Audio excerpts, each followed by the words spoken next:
Hi, this is Ahmad. This is Jim. We're here today to talk about the new Netflix series Iron Fist, part of the Netflix MCU, basically.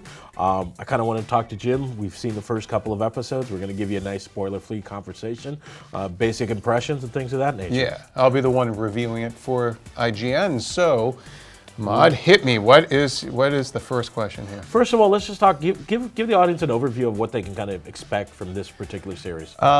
Well, based on these first 6 episodes, and again, we're keeping it spoiler-free, it starts off rather sluggishly. It starts off more of a soap opera about a man trying to reclaim his fortune and his identity, if you will.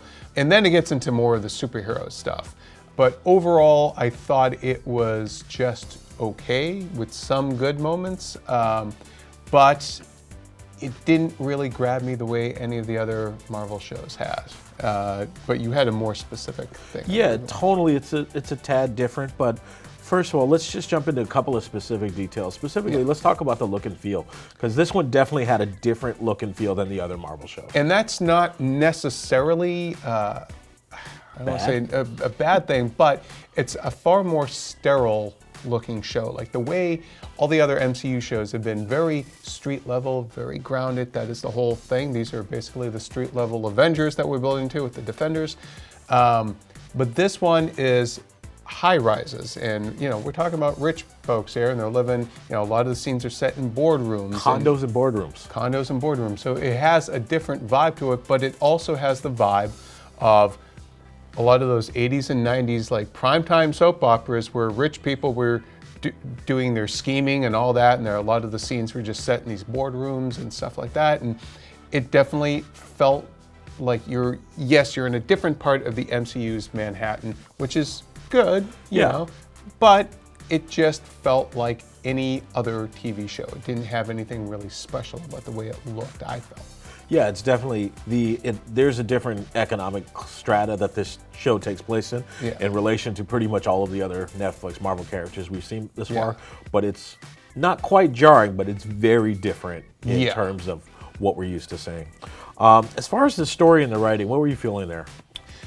I have to say that this was, there was just an overall kind of sense of, like an almost mandatory sense that we just have to get through another origin story to get to the Defenders. So everything just had, it just seemed to permeate the whole show of like almost a paint by numbers of, okay, here's his, we're piecemealing out his origin. Here are some of these obstacles he's got to get through, and he's going to accept his destiny, all that kind of stuff. And I just thought that the story wasn't as interesting as I was hoping. It really did, again, like to bring up soap operas, the first half of these 6 episodes are very soap opera-like. And it's just, when you're introduced to a guy who's called Iron Fist, who's got a glowing hand, to spend half of those 6 episodes with that kind of stuff just wasn't the most engaging way to be introduced to this character. And I did feel like some of the supporting characters around him were also not particularly interesting. We'll get to some specifics in a minute, but I just didn't think it was the strongest way to introduce people to this character. Yeah, and speaking of that, let's get into the casting. We've known about the cast for a while. There was some kind of controversy about kind of casting in the way that they did. Yeah. Kind of once again. So just speak on the casting in general. Look, Finn Jones from Game of Thrones, who was Sir Loras, plays Danny Rand, plays Iron Fist. And while I found him credible enough as sort of the corporate heir, this is a much, people have joked that he's basically Coachella Fist. He's kind of got a hipster thing going on. But I didn't quite buy him as Iron Fist, as an action hero, and we'll get into specifics about the fight scenes in a little bit. But I didn't buy. He always to me seemed like an actor who was learning his fight scenes, and not like a dude who could actually hand you your ass in a fight. Yeah, this is the immortal weapon. Yeah, you don't always get that. This felt more like the guy who had taken some kickboxing classes. Jessica Henwick, who plays Colleen Wing, I liked her a lot. She was on Game of Thrones as well. She had some of the best fight scenes that we saw. She, I thought, had a bit more personality. I liked her a little bit more. And then Tom Palfrey, I believe is his name, plays Ward Meacham. And he, to me, comes across as sort of the scheming Fred Armisen. Every time he was on screen, I just kept thinking of like an SNL skit with Fred Armisen. Yeah. And then David Wenham is also in the series. He plays Harold Meacham, and he's a bit too mustache twirly for me at times.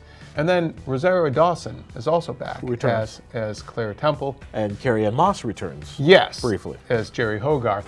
Now, who classes up the show when she's on. Yeah, she shows up a few episodes in. I will say that as far as Rosario and the character of Claire, there's a sort of exhaustion that she's projecting, and I don't think part of it's just like I have to go through and serve the same function again in a different show of being the one there to patch up your wounds or provide exposition or just a little of both. Yeah, it's just she's just seemed a little over it, frankly, in this one. So that struck me a little bit.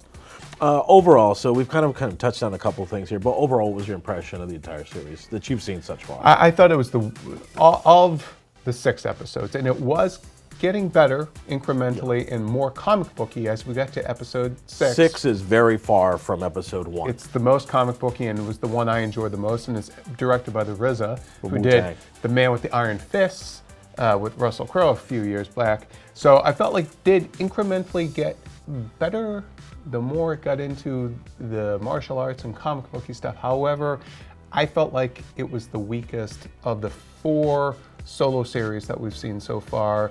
And I'm only counting Daredevil once. He's had 2 seasons. But, I just didn't think the characters were strong enough, that the story itself was strong enough, and the interest, my interest kind of waned at times in the show. But I'm curious to see where they go next with it and how comic booky will it get, because I feel like it just, by the end, when it got to those elements, I felt like the show was getting a little stronger, but it, to me, still lacked some of the cool factors of the previous ones. It didn't have the sort of psychological complexity of Jessica Jones.